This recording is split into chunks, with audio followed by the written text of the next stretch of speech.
Hey everyone, it's Sufyan, and welcome back to the channel. Today, we're diving into a topic that's crucial for public health vaccines.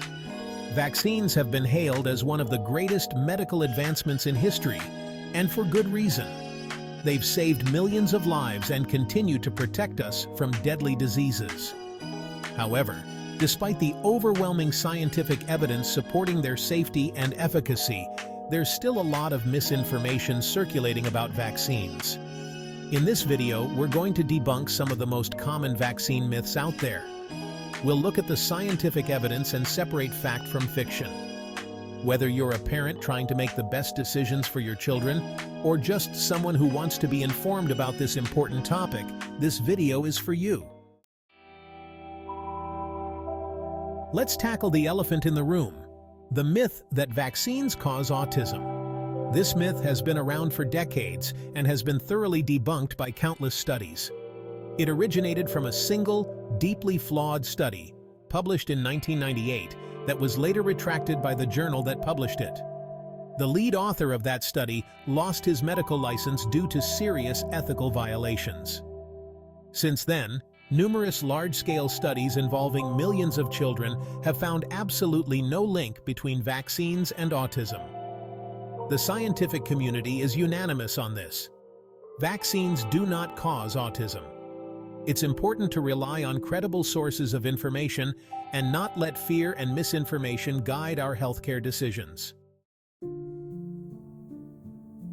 This myth argues that it's better to get sick with a disease to develop natural immunity than to get vaccinated.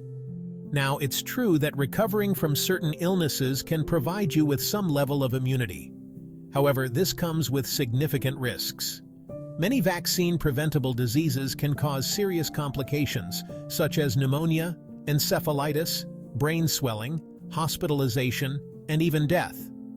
Why would we risk our health or the health of our children when we have a safe and effective alternative?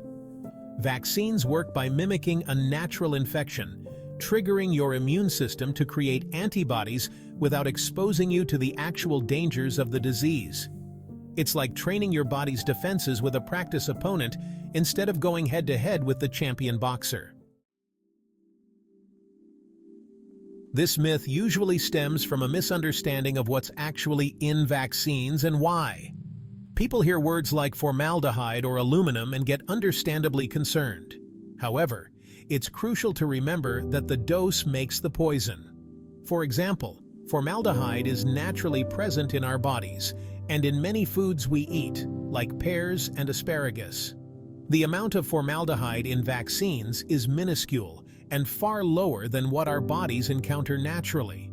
Another example is thimerosal, a mercury-containing preservative that was once used in some vaccines. While thimerosal has been proven safe in the tiny amounts used in vaccines, it was removed from most childhood vaccines as a precautionary measure. The ingredients in vaccines are carefully chosen and rigorously tested to ensure they are safe and effective. They are present in such small quantities that they pose no threat to our health. This is one of those myths that sounds plausible on the surface but falls apart when you look at the science. Our immune systems are incredibly robust. Every day we're exposed to countless bacteria, viruses, and other germs. In fact, a baby's immune system is equipped to handle the immune challenges of multiple vaccines even on the day they are born. The number of antigens, the parts of a vaccine that trigger an immune response, in all the vaccines combined is minuscule compared to what our bodies encounter naturally every day. Think of it this way. Getting several vaccines is like studying for a few different subjects. It doesn't overload your brain. It simply prepares you for different challenges.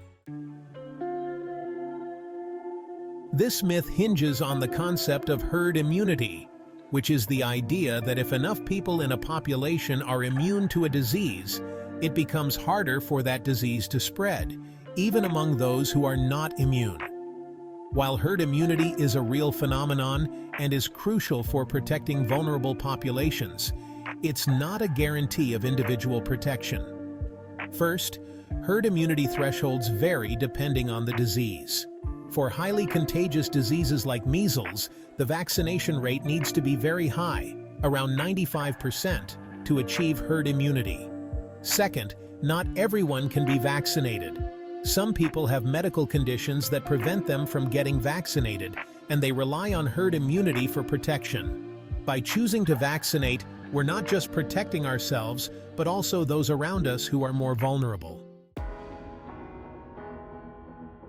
Vaccines have revolutionized public health and saved countless lives, but they can only work if we trust the science and get vaccinated. Don't let myths and misinformation put your health at risk. If you found this video helpful, please give a thumbs up, share it with your friends and family, and subscribe to InfoMinds for more educational content. Together, we can keep our communities safe and healthy. Thanks for watching. Also, I'd love to hear from you. Is there a topic you want me to cover in an upcoming video? Whether it's about health, science, or any other fascinating subject, drop your suggestions in the comments below, and I might feature it in a future video. Your input helps make this channel better, so don't be shy.